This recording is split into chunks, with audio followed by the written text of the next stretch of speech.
folks. My name is Eddie Carson, and you are listening to Race Matters here at WJOPLP Joppa Radio 96.3. And we're here really just to inform, to educate, hopefully to inspire, to create even conversations within your own community, within your own household. That is just part of the impetus in terms of the work that we're doing here. And I am excited to introduce my guest, Councillor Jennie Donahue of Newburyport. Jennie, why don't you say hello to folks? Hello, folks. Thank you so much for having me on, Eddie. It really is my pleasure. I'm excited to have you here. You know, Jennie, we're gonna really get into this, and as we talk about issues dealing with the community of Newburyport, things about yourself, as we get to learn a little bit more about you, we want to talk a little bit about issues dealing with accessibility, and just kind of a whole list of stuff. We're just going to have a good time here, if that sounds good to you. Sounds good to me. Yeah? Oh, my friend, I appreciate that. I always got to give my guests the mic and ask them, help us understand a little bit about yourself, Jennie. Tell us, where are you from and what do you do? Sure, thank you. So I am actually from Newburyport. I was born outside of Newburyport, but I absolutely grew up here. So it's my hometown. And I'm currently a member of the City Council representing Ward 2. That's primarily the downtown and surrounding neighborhoods stretching into the south end. So I represent a pretty interesting combination of residents and businesses, and there is that bit of a dichotomy there and a balancing act, of course. But I love what I do. Having grown up here, there's so much insight into how we can work better, more inclusively, more equitably, and more efficiently in a lot of ways too. When we talk about access and planning, that's when we start to get to be proactive instead of going back and having to redo something, and that's never efficient. So that's always been sort of my mantra. Prior to running for City Council in 2021, I spent about 10 years as chair of the Newburyport Commission on Disabilities. I fell into that role completely organically, having gone to them with an issue at a time when they were dwindled down to just 2 members. And that means they didn't even have a quorum to meet and actually be able to do anything.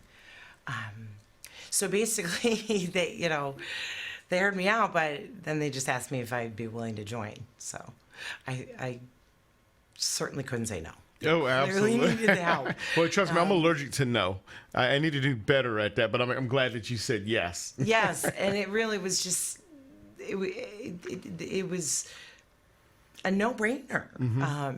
And given my challenges and the change from having had, not great vision growing up, but to then in my early 20s having rapid vision loss, due to a hereditary eye disease that I have that's degenerative. So I am legally blind, and basically I've lost about 95% of my vision. So I do rely on using my little device here, my stick, my collapsible cane, and I am really just the kind of person that takes whatever hand they're dealt and just deal with it the best I can. So I didn't go down a road of anger like a lot of folks do, and they end up with a disability that you just don't expect halfway through your life. So you have this interesting both sides where some folks take it to a very sort of different place. Yes. Where they don't want to be bothered. They don't want to be made an example of. They don't want to be having to advocate constantly and tell people, explain what's right and what's not okay. And, but unfortunately, that's all there is for awareness for disabilities. There's no seminar. There's no show to watch. There's no direction. So it's literally up to us in the community of disabilities to advocate, self-advocate, raise awareness, educate people as we go. And that's literally what we're told when we ask, is there something we can offer the community in terms of like an awareness, seminar or presentation, something like that. But nothing like that exists for disabilities. You see it around other things, sensitivity Yes. trainings of all manners. But you really don't see it much for disabilities because it doesn't exist. Well, let me ask you this question, and I'm glad you brought that up because it's one of the things where I have acknowledged about myself, and I've really worked incredibly hard to be more informed, to educate, to even make my school, my institution where I work at, and communities I've been a part of better informed. But yet, to think about the fact that the onus falls on members in the disability community to constantly educate folks. Does that, essentially that puts you in a paradigm of being a disabilities activist, and probably not yourself, but other folks. Is that exhausting to you, or do you feel that this is somewhat of a moral calling for you to do in order to engage, because it just doesn't exist, to your point? Yeah, I mean, it's kind of a bit of both. I'm not going to lie, it can be exhausting. But I'm a fairly optimistic and positive person. So I take every opportunity I get to educate someone appropriately and in a manner that they can understand, so that the next time they encounter somebody, maybe that person doesn't go through the same awkward situation, because it is awkward. Yeah. But to me, it's worth it, because otherwise they just won't know. You hear terms like microaggression, and it is interesting term because to me, I often find a lot of folks have micro ignorances. And the difference there is that it's sort of like this really innocent ignorance that isn't malicious. It's not meant because they, don't want to do the right thing. And so it's really, you're right, the onus is on the individual to help them understand what the right thing is. Have you gotten any type of pushback from folks that you've tried to inspire, inform, whether it's individuals or communities, institutions, about the disabilities community and how institutions and individuals can do better, be better, and in trying to do that, maybe getting some pushback? That's a really good question. And it only only answer what you want to answer. And I'll say this, because honestly, having served on that Disabilities Commission for 10 years, when it comes to asking for access and inclusion where it doesn't exist, we're talking about dollars and cents at the end of the day. And most people, unfortunately, that's all they hear. The minute you mention disability upgrades or anything like that, they just, they hear their bank account emptying. How much is this going to cost me? What changes do I have to make? It's a huge frustration because it comes right down to the bottom for people with disabilities. Yes. Everything related to access, whether you're talking about an elevator for a building or a ramp. I mean, an elevator's $500,000, to a good, $250,000 if it's just one level, one floor up, so that becomes where buildings cannot make themselves fully accessible, or they're in a building, they can't change the structure of the building for their entrances to be, accessible. That's a big issue in these old New England towns. Lots everything of has them. steps up. But in thinking about what you just said, though, do you feel, and it's the dumbest question I'm going to ask, but just bear with me for a second. There's no dumb questions. No dumb only questions. Dumb answers. I mean, we always say that we put money, we spend money on things we deem important. We prioritize things that we feel are important. Has it been your sense, maybe the sense of some of your colleagues within the disability community, that unless, because if it wasn't in many ways for the passing of the ADA, and then even people try to get around that, we wouldn't have, and I'm saying possibly, the type of accessible buildings and places and just even the small things that we have now, because able-bodied people don't prioritize those things the way they should prioritize them. Absolutely. It's out of sight, out of mind. And that goes back to, the idea of innocent ignorance. That if you don't deal with it directly, you cannot relate. Yes. And whether it's, the biggest challenge really is that there's just so many different disabilities. There's so many different kinds of challenges for folks. So, I've met people that have a family member with a disability, a certain disability, and they might be really well versed in that particular disability and how to treat that person. But then they run into somebody with a different disability and they react really, kind of ignorantly. Mm-hmm. And it's not like I said, it's more of a micro ignorance. Mm-hmm. And most people, if they deal with it in any way, they're pretty solid, and they're gonna be sensitive to all different disabilities. Is most of the time. But I have met people that they're complacent. Yes, and that's always, we find this.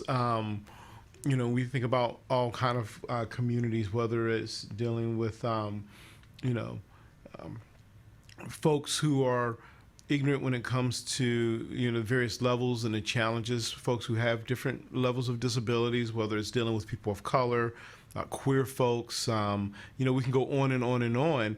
And I always say, either you're aiming to correct your behavior and institutional behavior, so by bringing those changes to other folks who are outside of the margin, or, and this is what people don't want to hear, you're complicit. And I think about the ways in which I haven't thought about things that I should think about. So I'll say this. It was probably, I don't know, maybe 6-7 years ago, at the last institution I was at, we read a book that dealt with cultural biases that's there. It was written by an academic at Harvard, and it really focused on our implicit biases that are there, particularly when it comes to elements of race. The title of her book is Blind Spot. And in this particular phraseology, that we all have these blind spots. We miss things. Over the years, I have been corrected on a language about referencing and making statements like, I have a blind spot to this. And really thinking about that, I work to, in all ways and all levels, correct my behavior that's there. For some folks, like, I get it, doesn't mean anything. But for me, I see it in a way where this is something that I should correct, because language does matter. So sorry. I'm sorry. Is there any way I get water or cough drop? Yep. Here we go. Right there. So sorry. Oh, you're good. Trust Terrible me. tickle. Oh. I am the throat tickler.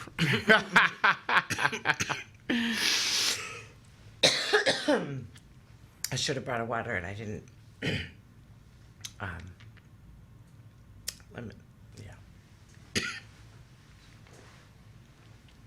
But to your point, you're right, 100%. And it's, well, frustrating to say the least. And you mentioned that it's frustrating. In what ways would you find it's frustrating? Well, it is 2023. Sometimes it feels like 1950 in terms of Exactly. our actions and our behaviors. Well, it's not my problem, or this is someone else, or I don't really care, or the lack of sensitivity. I mean, on one hand, we've made progress. On another hand, we have not made the kind of progress we Right. should. I think that's not a tissue. A good example is the ADA. That law was put in place in the late 90s. And basically, since then, oh, thank you. Perfect. The focus has shifted because basically the idea is, oh, we're all set now. We have it. Right. We've achieved, we've accomplished, we Right. made progress. Right. And that's always the case. We don't need to talk about this or these things because it's the 21st century and look at where we are, which is not a reality. That's exactly correct. It's not a reality by far. There's so much not covered in ADA. And so in that, there's 1,000,001 loopholes when it comes to infrastructure and how things are supposed to be done, what can be gotten away with, what corners can be cut. I mean, Because it comes down to that bottom line of If it's money not is law, always right. if it's not mandated law, they won't do it, even if it's the best practice for access. Nope, not a law? Okay, I'm not spending that extra, $100,000 on this project. Right, and I always point to those are part of the challenges of capitalism. Yeah. In a way, capitalism manifests itself, and I'm overly simplifying this in that statement that's there, but there's a truth to that too, right? We make these things a possibility, and we don't worry about things like bottom line. Right. When what we should be doing is actually considering that when you broaden your access, you broaden your bottom line.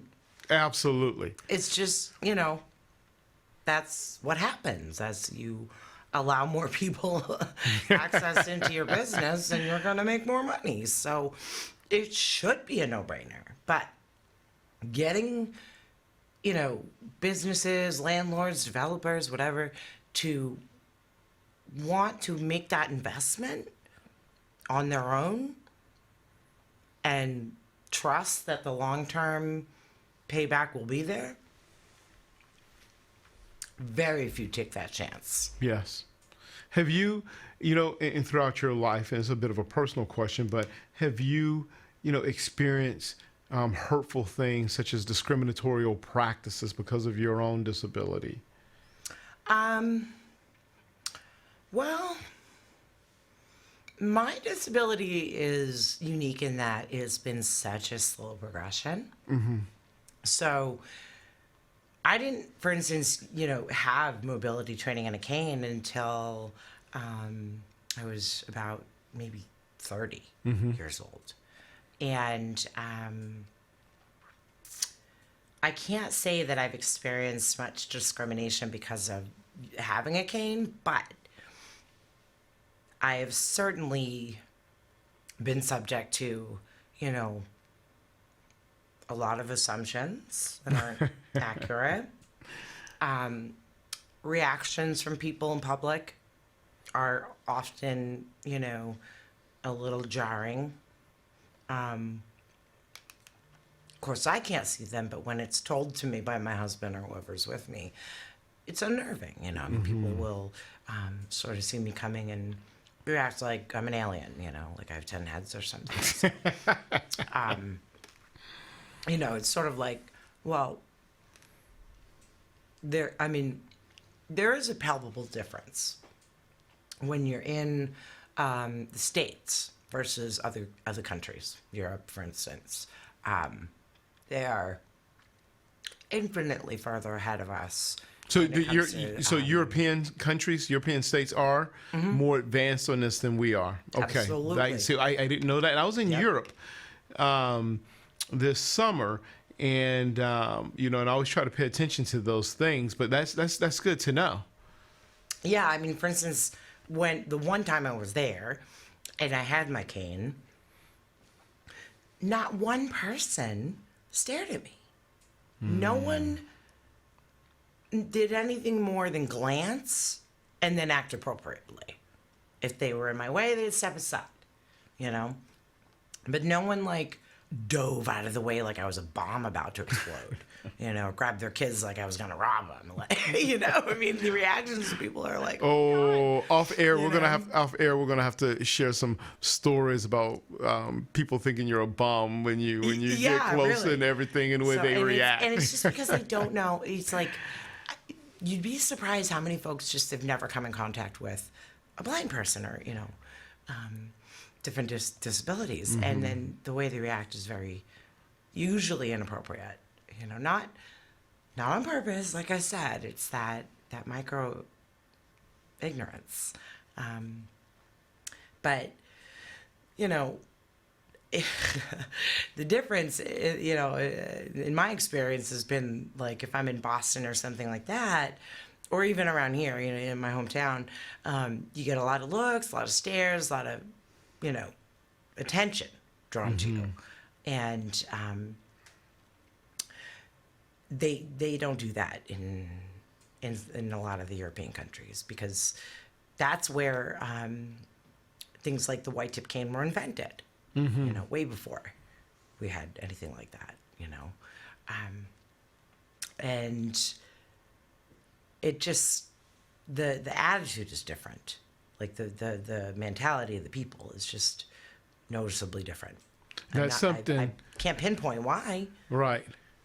I mean, and again, that's something I'm going to be curious about, and it may be drawn in terms of, their history. You think about the history of the United States, and there's always been this rugged individualism that really has defined notions of American history. That is, less government, less taxes, no socialism, no things that really would support us improving infrastructure. Right. That needs to happen there, and people need to take care of themselves, not be dependent on governments. And we create governments mainly for the welfare of its citizens, but yet that's become somewhat dogged in a way that, well, no, government should be about other things, but not about the actual citizens. And so we think about the history of some European countries. That may explain some of it. And again, I got to admit, you sparked a bit of curiosity for me to really explore that because, speaking about my ignorance, as you pointed out earlier, I don't know because I haven't given it the kind of thought that I should have. But, you're not alone. I mean, that's just par for the course. There's a bit of an adage that I picked up along the way in my years of the Disability Commission work that I heard from a really excellent employee of the Massachusetts Office on Disability. And one of the things that he always kind of says is that people with disabilities are, in fact, the largest minority in the world. Oh, okay. When you take all the minorities and you tag them, people with disabilities across the board, disabilities don't discriminate. Anyone can have them. Yeah, regardless of your socioeconomic status, your gender, your race, your religion, your status, anything. So, yeah, absolutely. So you it automatically, I mean, it's a minority. So in the grand scheme, it is the largest. And that's something that is never really thought of when you talk about, civil rights, human rights. No, and I can say as someone who teaches a lot, particularly on matters that deal with, especially here in the U.S., American race, for example. Those things are left out. I taught a seminar course, I don't know, a year ago. It was called Race, Class, and Gender, but it was with intentionality that I put in a large section dealing with disability studies when we think about intersectionality. My wife and I, this is probably 4 years ago, right before the pandemic started, we taught a social justice seminar on the campus of the Governor's Academy. And one of the things that we did was, one of the frameworks for that seminar was thinking about disability studies. I want to give my wife credit for that idea. This wasn't me, so I just want to be transparent here. And in doing so, one of the things we did was, we gave a presentation to the entire school and outside guests who came. We also, we also did a tour and did an inventory of our campus and in the ways in which it would be challenging for someone who may have a disability to navigate and to move around there too. And I'll tell you, it was just so many small things that I take for granted that I was unaware of until we did this inventory. And just for folks who are listening, this inventory that you can do can be downloaded from the internet. And that's where we got it from, right? It was like, let's take this list, and I started looking at these things, and I was blown away by how much was there. When we discuss old properties, there's no access. When you think about every time you have to take a step up. Yes. To get in somewhere, that's it. Boom, barrier, And then, you consider some of the other, like you mentioned, priorities. A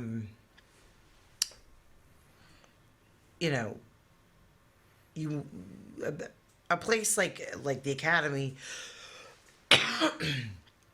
is pretty pioneering, in my opinion, in a lot of what they focus on. But I think you're right in that, a transition plan for a private school in New England is really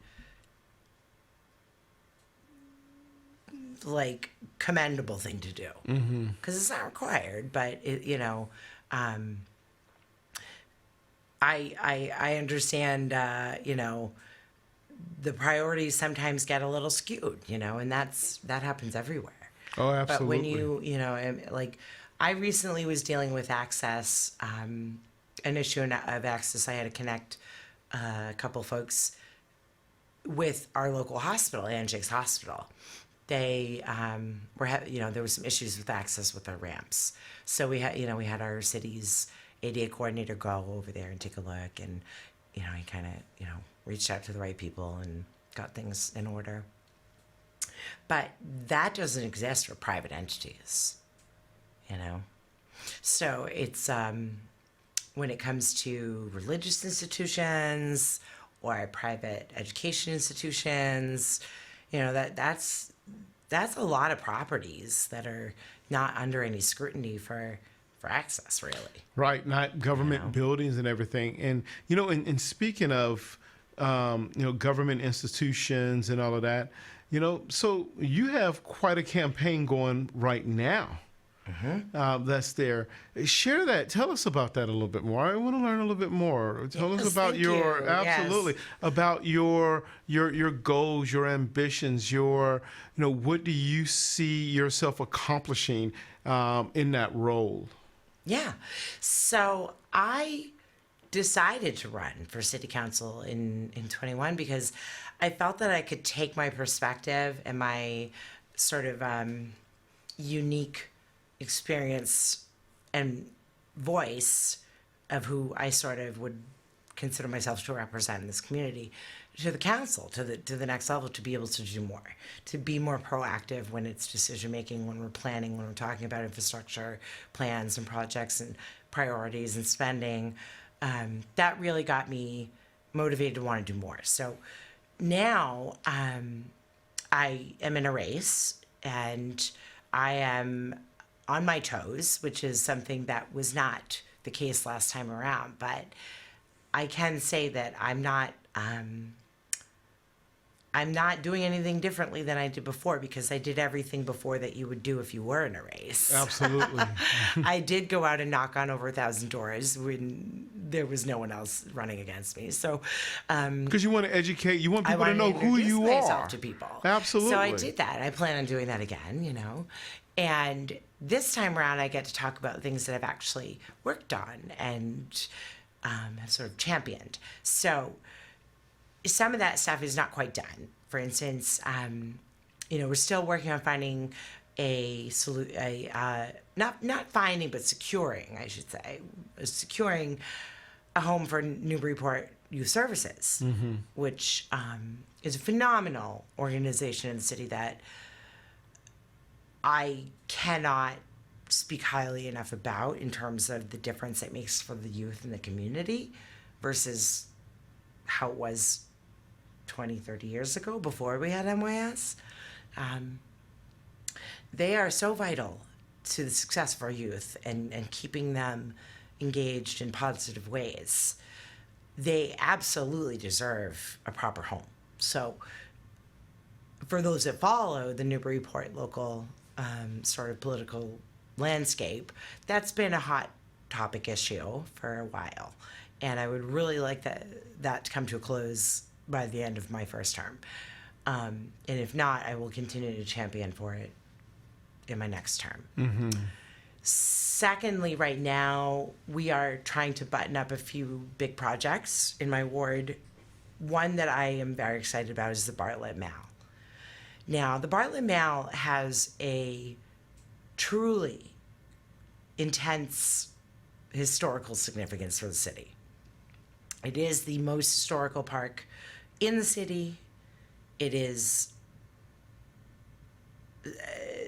one of our most gem assets in terms of Just beautiful. recreation Very, just for beautiful. the community.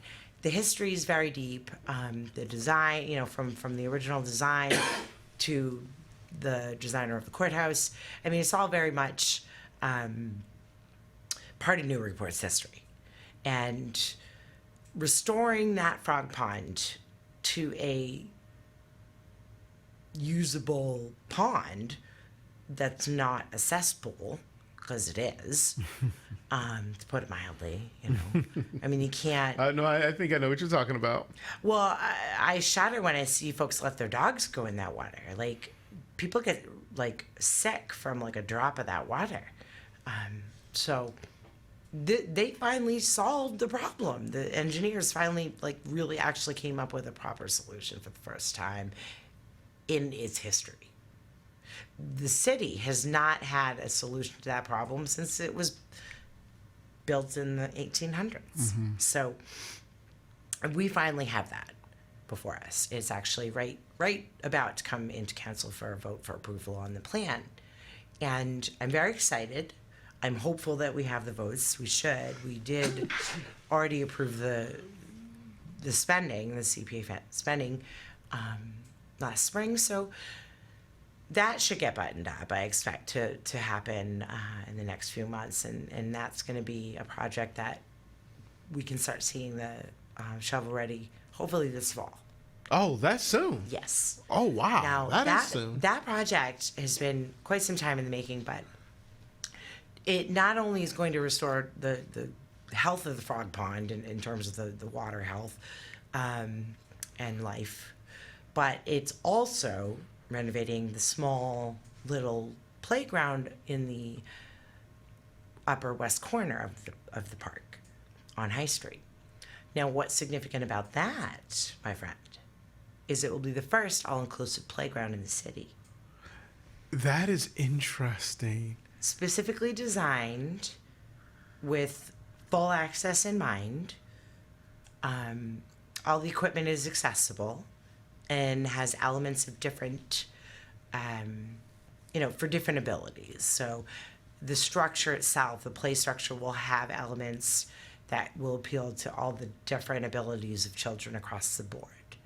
So we have an example of that at our elementary school when it was built, but this is going to be the first public playground that, year-round, 24/7 is available. So we're tremendously excited about that. And it's going to set precedent. And every playground we touch after that will follow the same scope. Are folks informed about this work and this project? Yes, Okay, I would say. Yeah, okay. Maybe not everybody. Right, including that me, we would myself. like, right? But, I know that the local newspaper's done a fair amount of coverage. And I know that the Disabilities Commission's been very active and vocal about it because they actually worked with some local families for some fundraising for that playground to put towards it, just to pitch in. And those families initiated a project several years ago to get accessible swings in all of our playgrounds. Just swings, mind you. Mm-hmm. For one, the initiative was started because of one child that loved to swing. And her mother knew she was growing out of the bucket swings, and what would they do when she couldn't swing anymore? That was one of her few joys in life. So they brought this initiative to us. We took it on. We have 8 playgrounds in the city of Newburyport, and we outfitted each and every one of them with 2 accessible swings that are in 2 different age ranges for size. So that was, very exciting, but it's one step. Right. Because that's one activity, right? So, when we're talking about access and inclusion, there's so much that gets missed and overlooked, especially when it comes to children with special needs, because they're not getting to enjoy their childhoods even remotely close to the same way that their peers do, because things are just not accessible to them. Well, and these are things that people don't think about. Mm-hmm. I'll be the first. I'll raise my hand, and I'm one of those people, right? Shame on me for not thinking about the experiences of kids, of children who can't enjoy some of the same things their peers in public spaces, because that matters. Sure does. That matters. Quality of life. Yeah, absolutely. When you think about, your work moving forward, what would you say is what excites you the most about this work, about being a public figure and really navigating in public spaces to really make your community better? Oh, that's easy. I get very excited about the idea of being part of the planning process because that's where it all starts. Yes. Right? And I don't like leaving things behind. Whether it's, if we're talking about paving a road and I bring up, okay, well, where's a crosswalk and are there curb cuts? That's part of every conversation I have. So I'm excited about the boards I sit on, the committees I sit on, because I actually do get to be a part of those conversations in committee. So I am a member of the City Council Committee for Community Services and also Public Works and Safety. And then I also sit as a voting member on the Traffic Safety Advisory Committee. So you're busy. Those 3 committees, in my mind, are the most related to the work that gets me the most excited, which is making my town more accessible for everybody. But, and here's a question. I don't know if this is a fair question to ask or not. You don't have to ask it. But without your voice, being a public figure and really representing folks in this community, do you think it would with some of that stuff, without your voice in a room, that means there's a lack of information and knowledge, and maybe someone who's going to push for these things that need to happen? If I'm making any sense. Absolutely. Yeah. Prior to me being on the council, those questions weren't being asked. The voice I bring, and I'll be pretty concise here because it's definitely more than just about disabilities. I grew up in a working class family. Yes. You know, my plight is for the people with the strongest needs and the quietest voices. I love that statement. That is great. And whether it's low-income families and housing and affordable housing, seniors, veterans' needs, the needs of community members who do not exactly, fit in the class that is predominantly the city of Newburyport. Fairly affluent. Affluent. Yeah, class, yeah, yes. very much so. But there are still a whole bunch of folks that live here that are, struggling to stay here, want to stay in their lifelong homes, their places, that they grew up, they want to stay here, they want to raise their kids here. I'm one of them. And I count myself extremely lucky. Most folks I know that I grew up with can't afford to live here now. And those that can, when I meet them, are typically surprised to learn that I grew up here. They're surprised to learn. See, I want to explore that. Why are they surprised to learn that you grew up here? Well, you might have to ask them. Yeah, come on. You have a theory. You have a theory. My theory is that they just don't meet very many people from here. Right. So, when I'm meeting parents of my sons, peers and friends, and, through conversation, they learn that yes, we grew up here and, this and that, we're from here. There's always a shock and awe and admiration. But it is also kind of funny because Newburyport back in the 80s was just coming off the tail end of urban development in the 70s, redevelopment in the 70s. Prior to that, really the 60s and 70s, Newburyport was not far from the slum. Like, hey, parts of other communities where there's just no oversight and just Oh, I heard. no one caring. Yeah. And then in the 70s, they did this whole renewal. They tore down all the old factories off the waterfront, cleaned it all up. And it's interesting now because you had this really big push for, keeping the waterfront open and all that. But the history was that it was a working waterfront, its entire history until the 70s. But even through the 80s, it was a working waterfront as a fishing community. There was still quite a bit of fishing industry here I would say through the 80s into the early 90s. Well, that's my understanding of the area too, particularly because it was much more of a working class community. It wasn't as affluent as it is now, where I don't think I could afford to live in Newburyport. Well, maybe you get lucky. Yeah, maybe I'll get lucky. We got lucky. And it was because it was in 2010 when nobody wanted to buy, what we bought. So we really did luck out, and we got a steal, because the person was really, motivated to sell. And if we tried to move now, forget it. We'd have to, move out of town.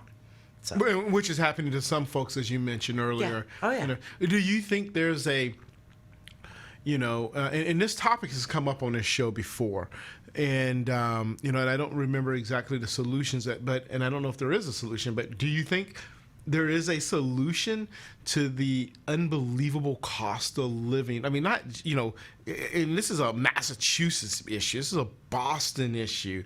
I mean, this is our issue here. I mean, the reality is people can afford to live any place. Yeah. Cost of living, I mean, Massachusetts is one of the highest. But yes, I do. You might not like it. No, I want Most you got it. people You got it. No. You've got to give us just a But preview. I'll tell you what I think. Go for it. You have my attention. So, there's a lot of tax exemptions that exist out there. And if we eliminated even just, let's say, the exemption of churches, you could afford to feed, house, educate every single person in this country. But the challenge with that, though, is you can't do that with Social churches. services. You can't tax them because they're tax exempt. Yeah, you can't do that with churches. Well, right, but because that's how they set it up. Right. So my solution is to change that. But can you change that, though? Of course they can. You can. So I didn't know you could They do can that. anyone they want. I guess I didn't know. I mean, it's just the law. It's just the law. I didn't know you could tax a church. Well, you can't by law now. Right. So you change the tax law. Yeah, but You remove remember, that exemption. but my friend, remember, this is not Massachusetts. This is tax. This is Taxachusetts. Oh, yeah. Well, and I say that I do point out and kind of point the finger at churches because when it comes to the exemptions, we're not talking about like, oh, well, they help out communities, so they should be exempt. They do good work for, this and that. The profit that these enterprises bring in that are doing so under the pretense of a church, because anyone can sign up and become a church. Yeah, I've thought about that a few times. Right? I mean, we've got some pretty obscure ones out there, right? GHF, come on, they don't have to pay taxes because, they're a church. Right. What are they doing? They're doing the most hateful acts in the country, I don't even like saying the name of their club, whatever. But, so to my point, churches are an industry. Mm-hmm. Religion is an industry. There's a massive amount of property taxes being missed out on, income taxes, revenue, the revenue in general of their institutions, from schools to the actual coffers that people just drain their bank accounts into out west, mega churches, things like that. That is a $1 billion industry. Yes. It truly is. I mean, I can't. And it's sad because even if we could get them to pick up the slack, it would never happen because it's not law. Back to my old point about ADA. Right. If it's not a mandated law, no one's giving up their money. I'm from the Deep South, and I'll tell you, churches down there are on every single corner of a neighborhood. I'm sitting there thinking about some of those poor southern states down there, and the revenue that would change if something like this would come to fruition. A lot of course, very different climate, ideological behaviors there that would, that they would get a tremendous amount of pushback. Tons of mega churches down there too. Yeah. So we, as we get to the end here, and this is Race Matters, you're listening to WJOPLP 96.3. I am here with Councillor Jennie Donahue, and this has just been unbelievably informative in the sense that I have a lot to learn, a lot to learn, and I appreciate you joining me on Race Matters and really informing us, telling us more about yourself. As we bring this this episode of Race Matters in, I want to ask you, how can people support you? How can I support you? How can we support the great work that you're doing? that's taking place? Thank you. Yes. Well, I would love to keep my seat on the council. So in order to do that, I need to win my race. I need donations. I need volunteers to walk me around the beautiful South End and knock on doors with me because I can't do that alone. And I need word spread for folks to reach out, take yard signs, host meet and greets, get me in front of their neighbors. So that's there's a lot of ways to help, but really I just need to get to the door, get to the people, and then I can talk and explain why I want to continue doing what I'm doing. Well, I love the work that you're doing, and I'll be the first. I'll raise my hand, and I've shared this with you already. You call me, you tell me when and where to show up, and I will do that canvassing with you. Beautiful. I am more than happy to do that. I hope our listeners will also engage and support you and reach out to you. If they wanted to contact you, is there a particular email or a way that they can reach out? And I'll give you a second to share that information. Absolutely. My phone number is readily available on the city website, which is always the easiest way is to call me. That is under the city council profile page. But email, there's a city email, but my personal email for campaigning is what I have to use. That is my full name spelling. So it's JennieDonahue and then 78@gmail.com. Okay. I can also be found on ActBlue and Facebook. My page is Campaign to Re-elect Jennie Donahue Ward 2. So folks should go by, like that page, really get involved in terms of the great work you're doing. Jennie, this has been absolutely amazing. I can't thank you enough for coming on the show and really just sharing your powerful narrative and your great work and the work that you're going to continue to do for this community and inspire other folks and really inspire them to be cognizant about their own micro-ignorance, for example, or the language that you used earlier. So thank you for joining us on Race Matters.